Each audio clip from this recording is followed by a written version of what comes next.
हमारा टॉपिक चल रहा था रेजिस्ट्री डाटा और उसमें क्वेश्चन आता है कि whether registry data applicable on interim orders.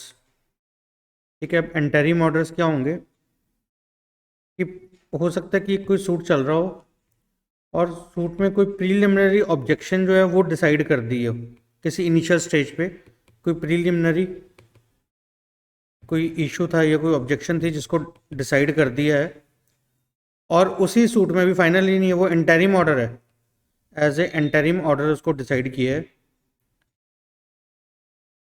तो क्या वो लेटर स्टेज पे अगर दोबारा वो इशू आ जाए, रेज हो जाए, तो उस पर रेजिड्यूटी काटा लगेगी या नहीं लगेगी? मतलब एक ही सूट में, एक जो पूरा सूट जो चल रहा है उसमें एक पहले एंटरिम ऑर्डर डिसाइड कर दिया है। ठीक है, एंटरिम ऑर्डर वैसे हम अलग से टॉपिक अलग से करेंगे।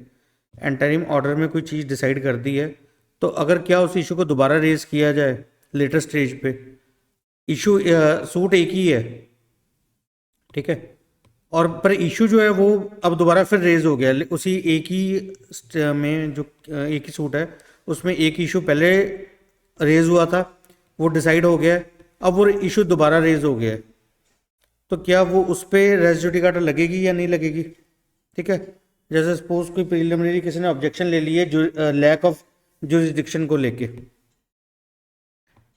सूट डाल दिया है ए ने, सूट डाला है बी पे, और यहाँ पे बी जो है इसने ऑब्जेक्शन रेज कर दी है कि जो ये कोर्ट है इसके पास लैक ऑफ जुरिस्डिक्शन है,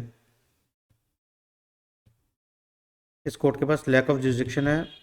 तो अब पहले फाइनली डिसाइड करने से पहले, जो केस को जो सूट जो है उसको डिसाइड करने से पहले इस ऑब्जेक्शन का इशू बन गया है। ठीक है, इस लैक ऑफ जुरिस्डिक्शन जो है इस इशू को पहले डिसाइड कर रही है कोर्ट। कोर्ट ने ये डिसाइड कर दिया कि जो कोर्ट है इसके पास जो जुरिस्डिक्शन है सूट को ट्राई करने का। ठीक है, ये इशू जो है ये डिसाइड कर दिया उसी सूट में, अब फर्दर चलना शुरू हो गया है, जो सूट था ओरिजिनल चलना शुरू हो गया। अब लेटर स्टेज पे ये एंटरिम ऑर्डर है, एंटरिम ऑर्डर में ये डिसाइड हो गया है कि जो कोर्ट है इसके पास जुरिस्डिक्शन है, ये डिसाइड कर दिया है। अब लेटर सब्सिक्वेंट स्टेज पे दोबारा फिर ये ऑब्जेक्शन रेज हो गई है कि ये जो कोर्ट है इसके पास लैक ऑफ जुरिस्डिक्शन है। ठीक है, अब ये इशू तो डिसाइड हो गया था, तो क्या सेम जो केस चल रहा है, सेम जो सूट है, उस सेम सूट में दोबारा रेजिड्यूटी काटा एक में ही लग सकते? क्योंकि हम तो ये पढ़ रहे हैं ना कि जो रेजिड्यूटी काटा है, no court shall try a suit or issue. ठीक है, matter directly and substantially issue has been directly and substantially in a former suit between the same parties litigating same title in a court to competent a subsequent suit and has been heard and finally decided in a former suit। तो जो ये farmer suit है ना, इसमें जो इसकी जो interpretation होगी वो लिबरल इंटरप्रिटेशन होगी, जहाँ पे एक सूट में ही मे बी अगर एक इशू को दोबारा रेज कर दिया है, ठीक है, एक ही सूट में अगर एक इशू जो है पहले रेज हो गया था और उस पर इंटरिम ऑर्डर आ गया है, ठीक है, प्रीलिमिनरी डिग्री आ गई है, पार्शली प्रीलिमिनरी, अभी ये हम टॉपिक करेंगे डिग्रीज कितनी तरह की होती है, preliminary degree, partially preliminary degree, final decree, partially final decree, partially preliminary degree and partially final decree. तो उसमें कहीं है जो प्रीलिमिनरी डिग्री जो आ गई है ना एक ही सूट में, जो प्रीलिमिनरी आ गई है और अब लेटर स्टेज पे सब्सिक्वेंट स्टेज पे दोबारा फिर वो इशू अगर रेज हो गया है, सेम इशू अगर रेज हो गया है, तो उस पर भी रेजिड्यूटी काटा लग जाएगी, वो इशू भी बाहर हो जाएगा under the principle of res judicata. ठीक है, एक ही इशू जो पहले रेज हो गया था, जो पहले रेज हुआ था और उसको एज ए एंटरिम ऑर्डर उस इशू को डिसाइड कर दिया है, अब अगर वो डिसाइड कर दिया तो दोबारा लेटर स्टेज पे अगर वो दोबारा फिर रेज हो रहा है, तो एक ही सूट में रेजिड्यूटी काटा एक सूट के अंदर भी लग सकती है, क्योंकि वो इशू पहले डिसाइड हो चुका है। ठीक है, इस पर डिक्टेशन करो थोड़ी सी, इंपॉर्टेंट है, काफ़ी इंपॉर्टेंट डिक्टेशन है। एंटरिम ऑर्डर देके हेडिंग देके लिख लो। The word issue as used in section 11 as a reference to issues between two different suits as well as to an issue. It is the same suit at various stages. However, it cannot be a case of issues on merits in the same suit, as it will not be a occasion for one or some of the issues on merits in the same suit being determined at earlier stages of the suit, rather after conducting the entire trial. Only the court, upon passing the judgment, decides upon. मैं ऐसा करता हूँ, उसको dictation में यहीं पे करवा देता हूँ.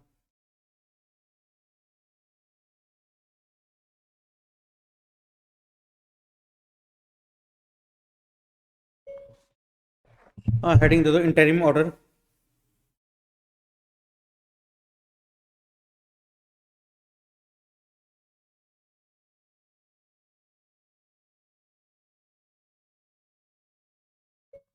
Interim order. The word issue as used in section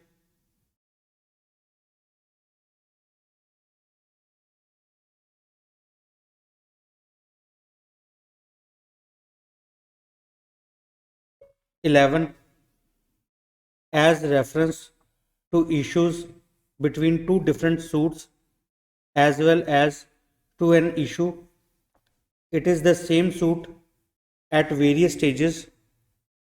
However, it cannot be a case of issues on merits in the same suit, as it will not be an occasion for one or some of the issues on merits in the same suit being determined at earlier stages of the suit, rather after conducting the entire trial. Only the court, upon passing the judgment, decide upon all the issues on merits. However, there can be certain issues in the form of preliminary issues wherein the court may decide those issues during the pendency of the suit. It is with respect to these issues that the question of res judicata in the same suit may arise. For instance, upon an preliminary objection of lack of jurisdiction, the court may frame the issue of jurisdiction, and upon hearing of the parties,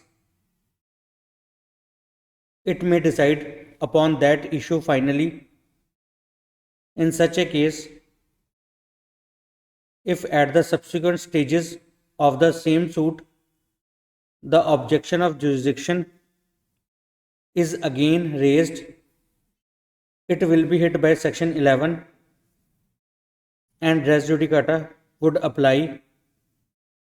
The reason is, if the court had once heard and finally decided such issues, the same issue cannot be re-agitated, as the element of section 11 are fulfilled.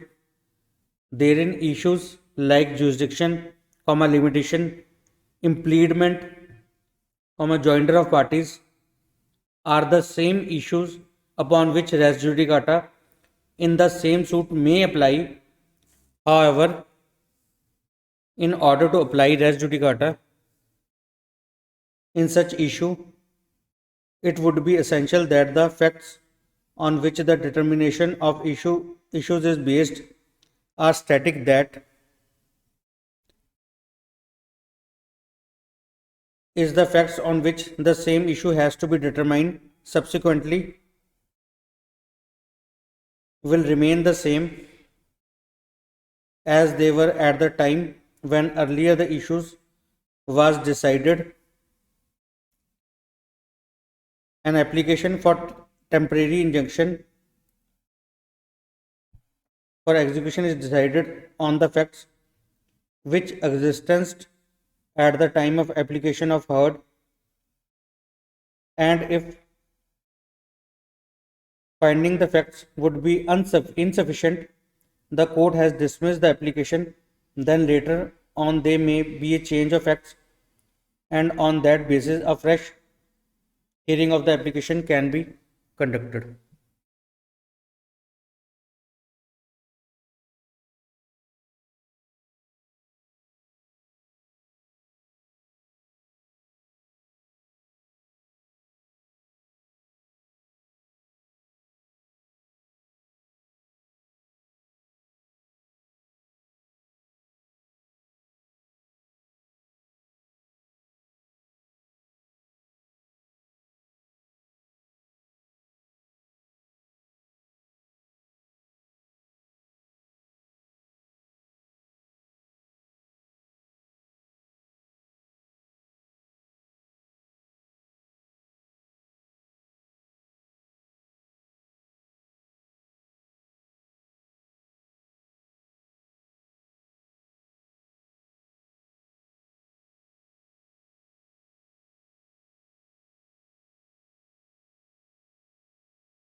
Dictation proper नहीं हुई है, यहाँ पे गलतियाँ काफ़ी आ गई हैं।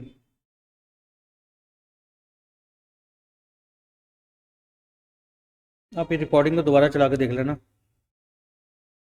वहाँ से आपको क्लियर हो जाएगा।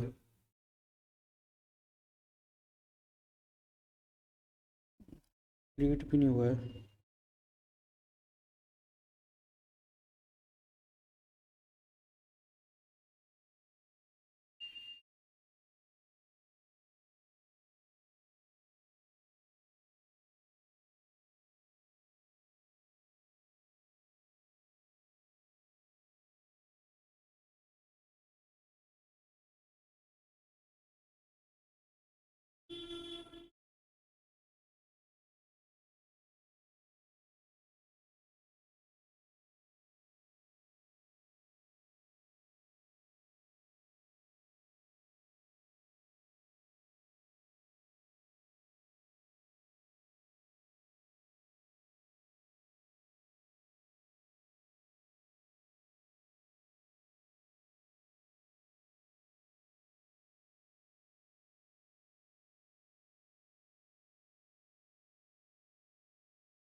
नेक्स्ट है representative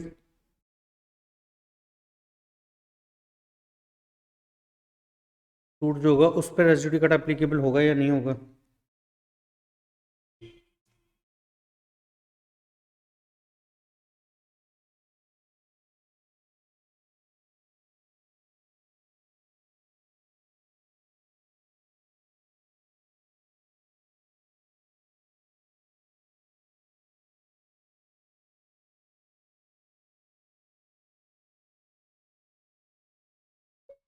A representative suit involves one of the parties to the suit representing several other persons having the same interest, and the decision of the court will be binding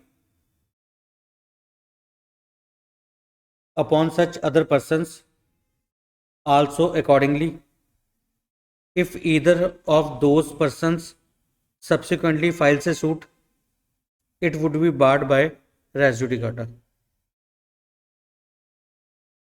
res judicata आ गया, res judicata.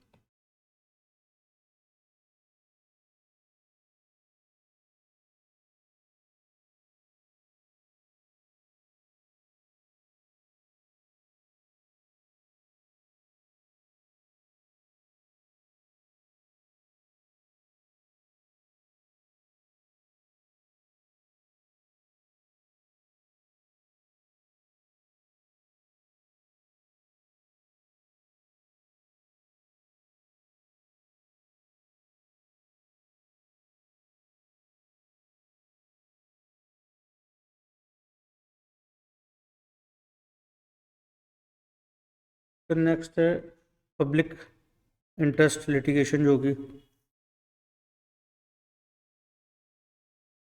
PAL, इस पे applicable होगा कि नहीं होगा? ठीक है, तो सेक्शन 11 जो है वो PAL पे भी एप्लीकेबल होगा, इज एप्लीकेबल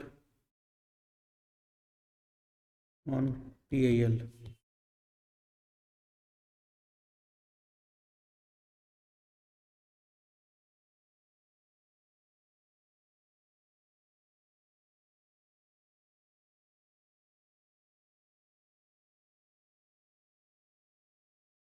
एग्जीक्यूशन प्रोसीडिंग्स पे एप्लीकेबल होता है या नहीं होता है, इसके लिए हमें एक्सप्लेनेशन हम देखेंगे.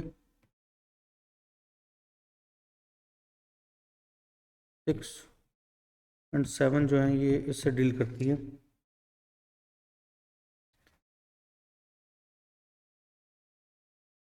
अब सपोज ए है, डिक्री होल्डर है, और जो डिक्री थी वो बी के अगेंस्ट मिली थी. ठीक है, जो बी है वो जजमेंट डेटर है.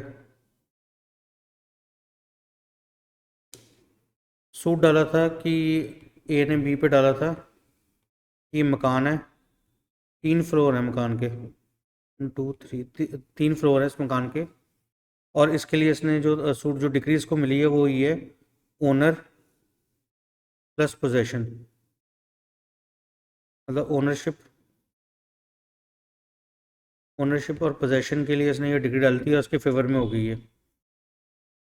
अब suppose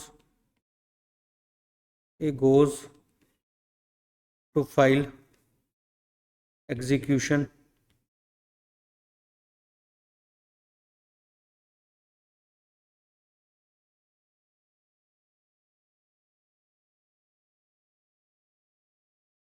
to executing court for filing the application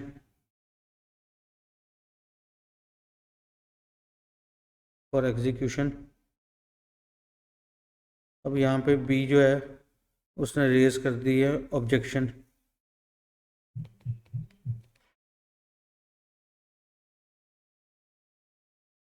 अब सेक्शन 47 जो है CPC का वो कहता है executing court can not go behind the decree.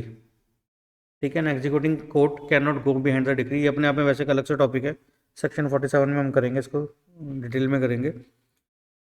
तो क्या है कि जो एग्जीक्यूटिंग कोर्ट है ना वो डिक्रीइंग कोर्ट है, उस पे डिक्री पे पीछे नहीं जा सकती, can not go behind the decree, कि जो डिक्री में जो डिसाइड किया हुआ है उसको वो दोबारा नहीं उस पर वो सुन सकती.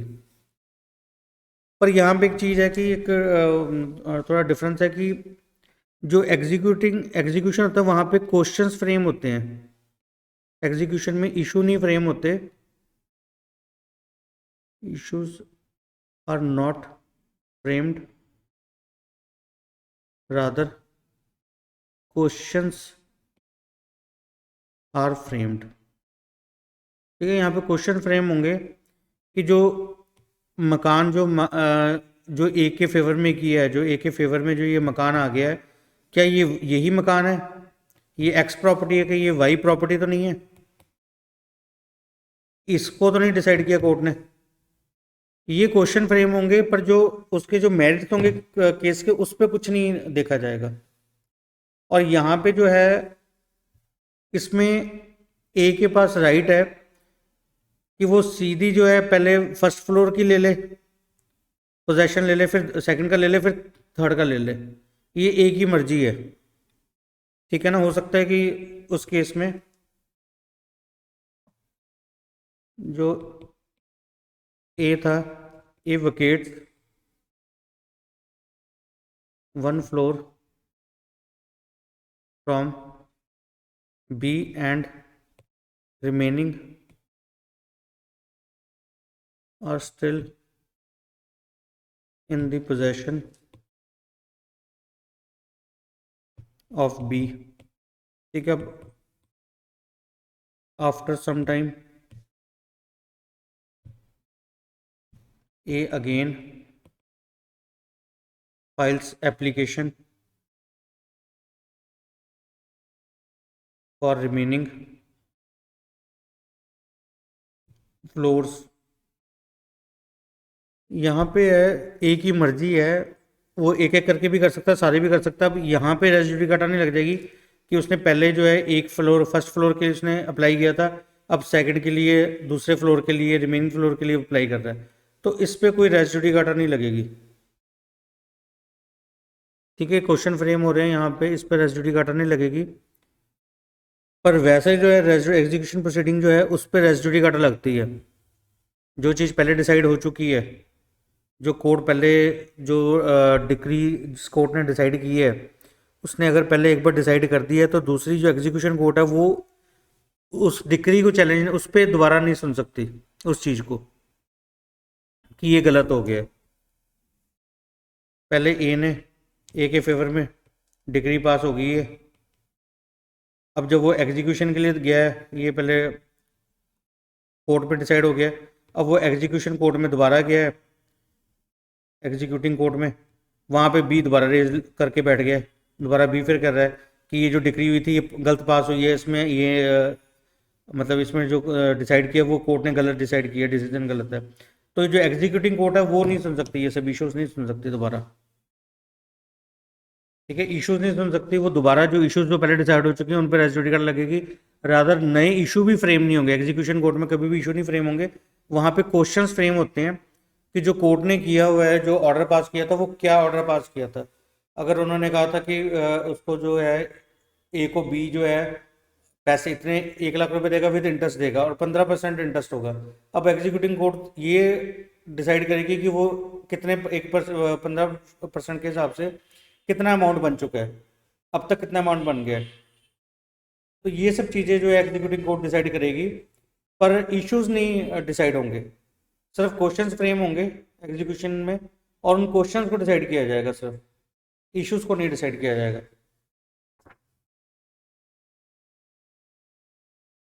अब नेक्स्ट है वेदर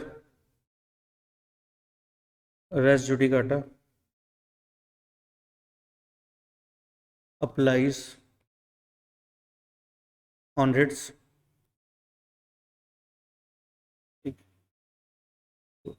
इस पे आप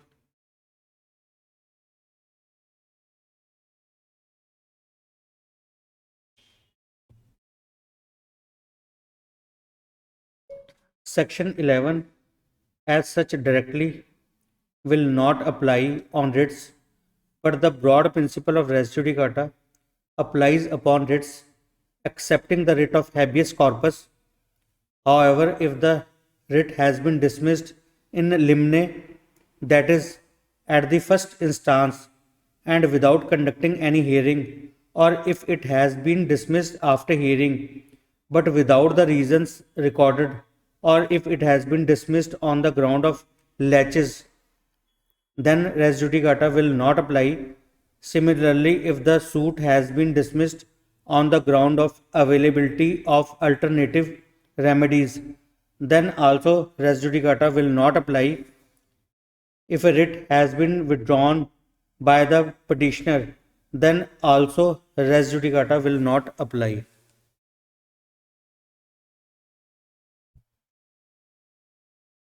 ये देख लेना इसको,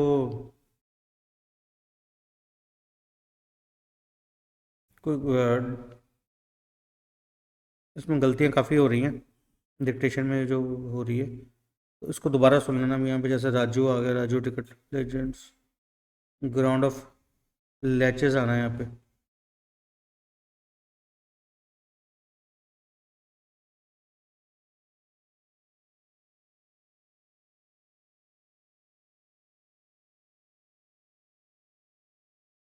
तो डिक्टेशन दोबारा सुन लेना। इसमें इम्पॉर्टेंट चीज़ जो है ये है कि रेजिड्यू काटा जो होती है, आपको जो क्वेश्चन आएगा प्री में, जो क्वेश्चन आएगा आपको वो आएगा कि रेजिड्यू काटा जो है वो अप्लाई रेट्स पे होती है या नहीं होती। तो आंसर है यस, अप्लाई होती है। पर सिर्फ एक ही क्वेश्चन जनरली जो प्री में आता है वो ये आता है कि किस रेट पे रेजिड्यू काटा अप्लाई नहीं होती, तो वो है हैबियस कॉर्पस। ठीक है, हैबियस कॉर्पस जो रेट है उस पर एप्लीकेबल नहीं होती res judicata, is applicable on writs except the writ of habeas corpus। Habeas corpus को छोड़ के बाकी सब पे एप्लीकेबल होती है। तो प्री के लिए इतना ही आपको आएगा क्वेश्चन कि ये हेबियस कॉर्पस कौन से रेट है, कौन से रेट पे रेस जुडिकाटा एप्लीकेबल नहीं होती। ठीक है, तो वो आपको बताओ कि इस पे हेबियस कॉर्पस पे एप्लीकेबल नहीं होती।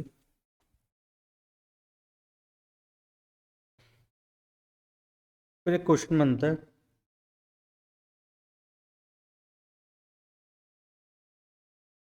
The policy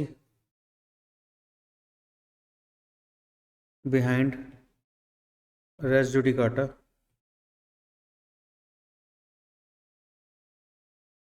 and distinction between res judicata and estoppel।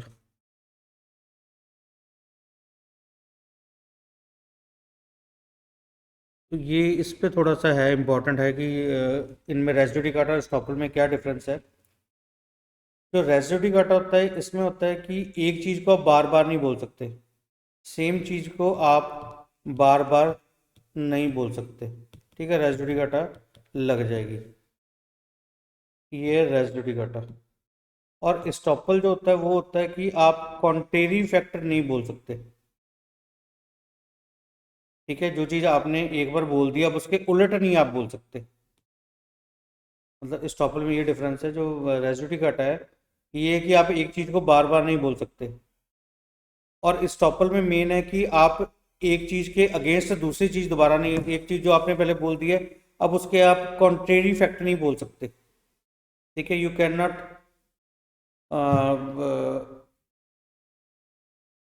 One can not tell hot and cold at the same time. कि एक चीज़ जो है आप, मतलब जो चीज़ आपने एक बार बोल दी अब उसके आप अगेंस्ट दोबारा नहीं बोल सकते। जो मेन estoppel का प्रिंसिपल है, आप कॉन्ट्रेरी फैक्ट्स बार बार नहीं बोल सकते। ठीक है, और रेस जुडिकाटा में है कि आप सेम चीज़ को बार बार नहीं बोल सकते। इस पे थोड़ा सा लिख लो, रेस जुडिकाटा एंड estoppel पे।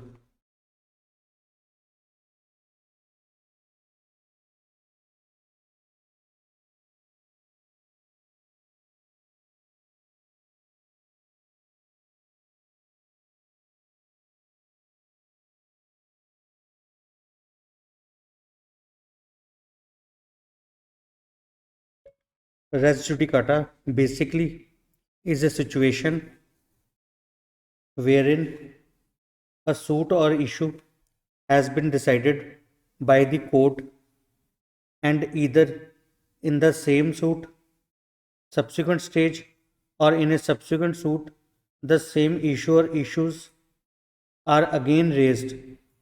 Res judicata are being based upon the equity, justice, and good conscience, and being a rule of public policy aimed at bringing about certainty and finality to legal relations, will not allow such issues to be tried again.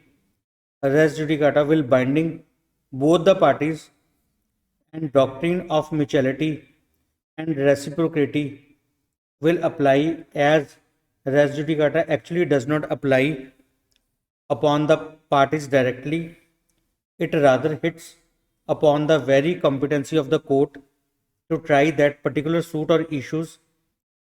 Since the court becomes incompetent to try that issue or suit, neither of the parties can re agitate the same issues again, irrespective of as to which of the parties was at fault in the former suit.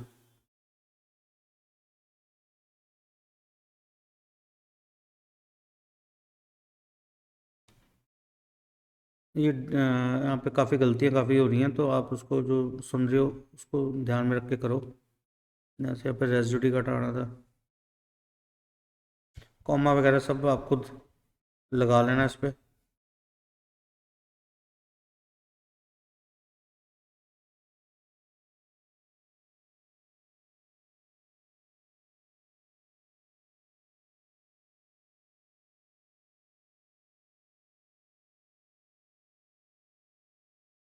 Next para है,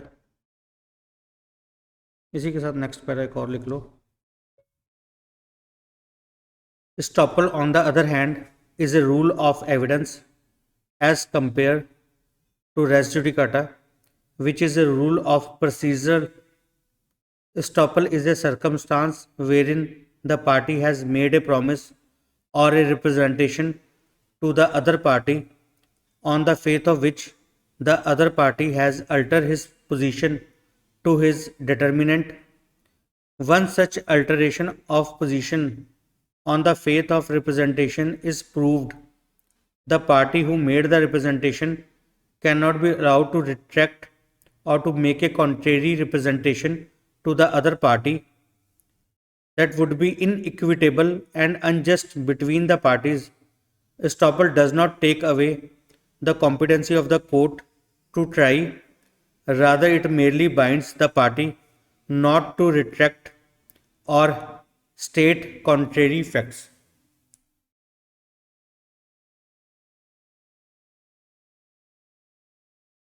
अब यहाँ पे stopper आना था।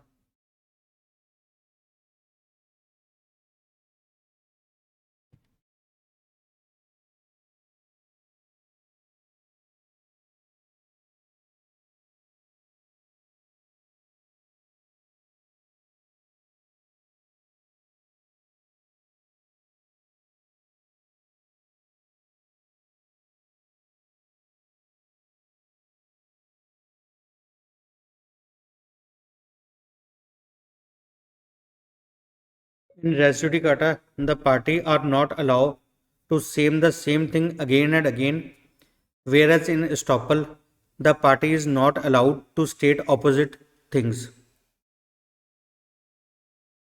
The concept of res judicata relates basically to individual and social well-being, and hence it is a very broad principle, not limited only to section 11. It has manifestations in the other provisions also.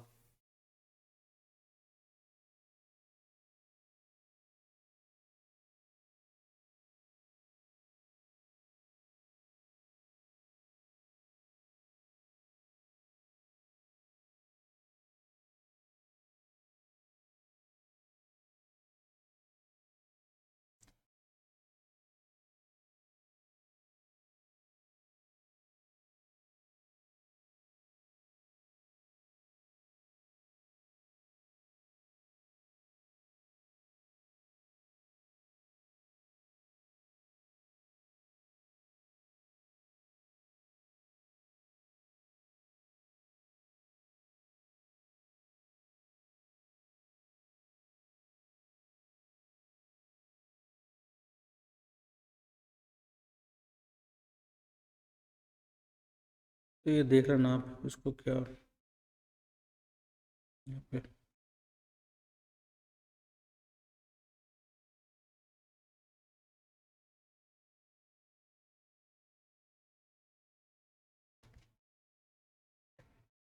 कुछ maxim देखते हैं किस पे base है ये registry data जो है, ये जो प्रिंसिपल है कौन से किस मैक्सिम्स पे बेस्ड है। ये मैक्सिम्स इंपॉर्टेंट है, पेपर में पूछ सकते हैं आपसे। इंटरेस्ट रिपब्लिक,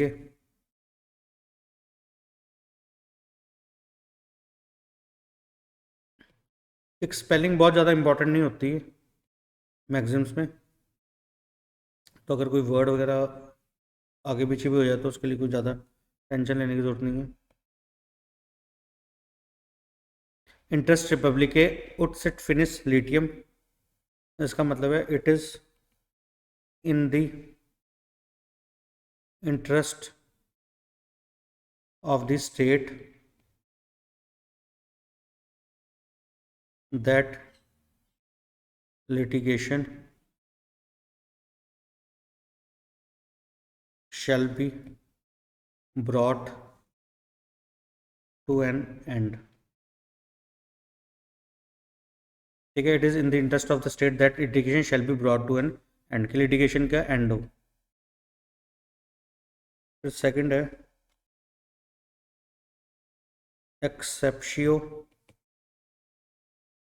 रेस जुडिकेट है, a previous judgment will be bar to any subsequent suit। ठीक है,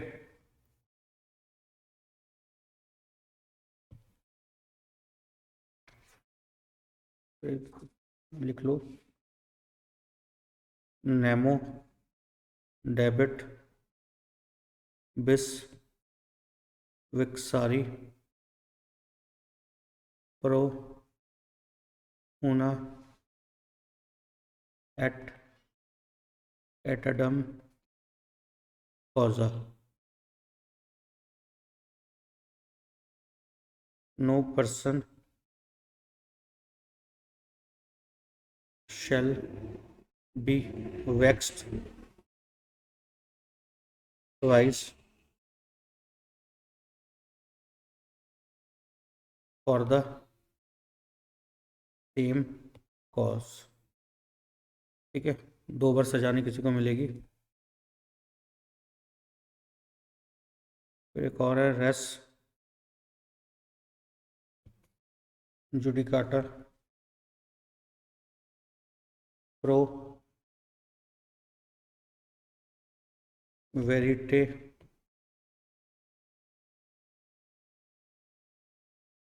ऑसिपिटर, इसका मतलब है the judicial decisions should be accepted as final and correct। ठीक है, तो ये कुछ मैक्सिम्स हैं जो आपको पता होनी चाहिए, इनको रादर याद ही कर लेना।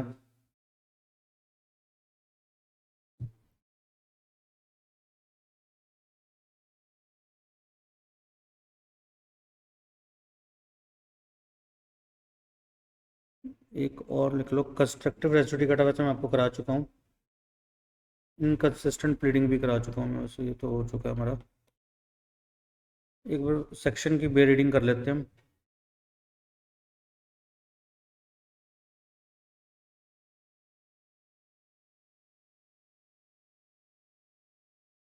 Res judicata, no court shall try any suit or issue in which the matter directly and substantially in issue has been directly and substantially in issue in a former suit between the same parties or between parties under whom they or any of them claim litigating under the same title in a court competent to try such subsequent suit or the suit in which such issue has been subsequently raised and has been heard and finally decided by such court. Expression 1 है, the expression former suit shall denote a suit which has been decided prior to a suit in question whether or not it was instituted prior thereto. ठीक है, तो इसका मतलब ये है कि suppose पहले ए ने बी पे केस कर दिया, सूट कर दिया। अब ये सूट जो है ये पहले इंस्टीट्यूट हुआ है, फिर उसके बाद किसी और कोर्ट में बी ने ए पे कर दिया। ठीक है, अब चाहिए तो था कि यहाँ पे जो था, यहाँ पे ऑब्जेक्शन ली जाती, ये सूट 2 है और ये सूट 1 था। अब चाहिए तो था यहाँ पे ए ऑब्जेक्शन लेती रेस सब जुडाइस की। सपोज रेस सब जुडाइस की नहीं ली, ए ने कोई ऑब्जेक्शन नहीं ली और ये वाला पहले डिसाइड हो गया। ठीक है, डाला ये था प्रायर इशू, ये जो सूट इसको पहले कोर्ट में डाला था, फाइल किया था ए ने, और डिसाइड अब ये वाला हो गया, तो इस पे रेस जुडिकाटा लग जाएगी। ठीक है, ये मैटर नहीं करता कौन सा सूट पहले डाला था, जो पहले डिसाइड हो गया उसको प्रायर सूट माना जाएगा। ठीक है, the expression former suit shall denote a suit which has been decided prior to a suit in question whether or not it was instituted prior thereto. ये मैटर नहीं करता कि किसने पहले सूट डाला था, कौन सा सूट पहले था, जो पहले डिसाइड हो गया उसको फॉर्मर सूट माना जाएगा, प्रायर सूट उसको माना जाएगा जो पहले डिसाइड हुआ है, जो पहले डिसाइड हो गया। ठीक है, ये मैटर नहीं करता कि पहले किसने डाला था। सपोज 1 जनवरी 2020 को ए ने बी पे सूट फाइल कर दिया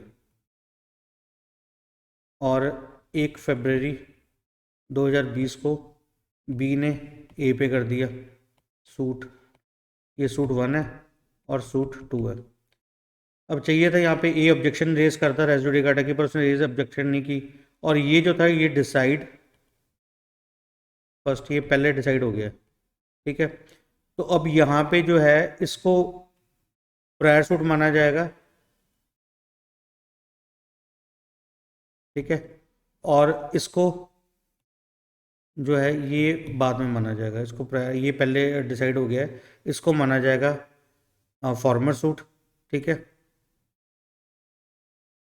सॉरी, इसको फॉर्मर माना जाएगा, फॉर्मर सूट, और इसको प्रायर सूट माना जाएगा। जो पहले डिसाइड हो गया वो पहले माना जाएगा और दूसरा जो है वो सब्सिक्वेंट सूट, उसको फॉर्मर सूट उसको माना जाएगा।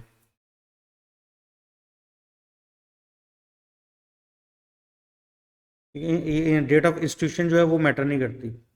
इसकी इंस्टीट्यूशन जो है 1 जनवरी को हुई है, इसकी 1 फरवरी को हुई है, इंस्टीट्यूशन जो है वो मैटर नहीं करती। जो डिसाइड पहले हुआ है वो मैटर करता है कि डिसाइड कौन सा हुआ है। फिर एक्सप्लेनेशन 2 है, for the purpose of this section the competence of a court shall be determined irrespective of any provision as to right of appeal from the decision of such court। ठीक है, जो court की competency है वो right of appeal जो है उससे नहीं मानी जाएगी।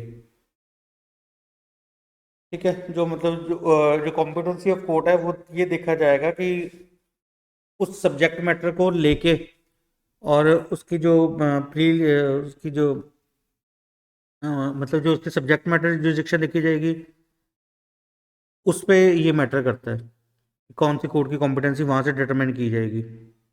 ठीक है,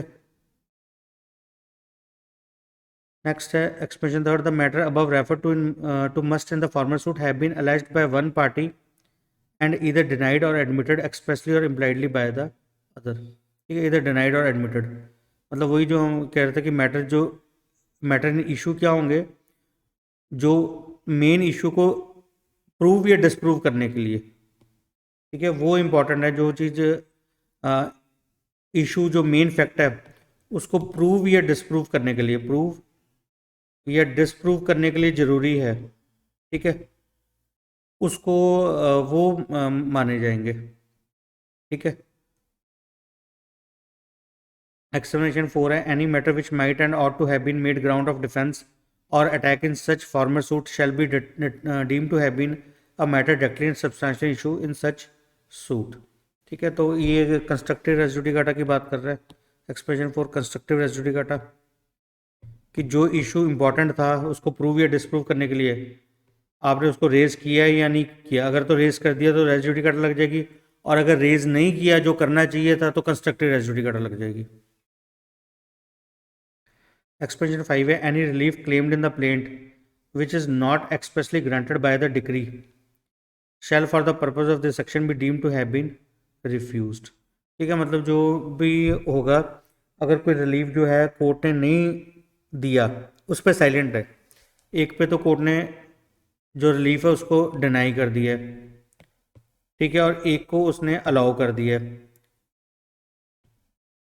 डिनाई भी कर दिया अलाउ कर दिया, ये तो एक्सप्रेसली उन्होंने बता दिया है। और अगर जिस पे साइलेंट है ना, साइलेंट जो है उसको भी डिस अलाउ माना जाएगा कि उसको रिफ्यूज कर दिया जिस पे साइलेंट है किसी रिलीफ पे। सपोज उसने 4 रिलीफ मांगे थे, 1 2 3 4, 4 रिलीफ मांगे थे, 1 और 2 पे तो कोर्ट ने मना कर दिया, कोर्ट ने डिनाई कर दिया नहीं मिलेगा, 4 पे कह दिया अलाउ कर दिया, और 3 पे साइलेंट है, जो साइलेंट है उसको भी अमाउंट ऑफ डिनाइल ही माना जाएगा, ये भी माना जाएगा कि वो नहीं दिया गया रिलीफ जो है, जो क्लेम किया था जिस पे साइलेंट है, डिक्री साइलेंट है, उसको माना जाएगा कि ये इसको ये रिलीफ रिफ्यूज़ कर दिया, नहीं मिलेगा।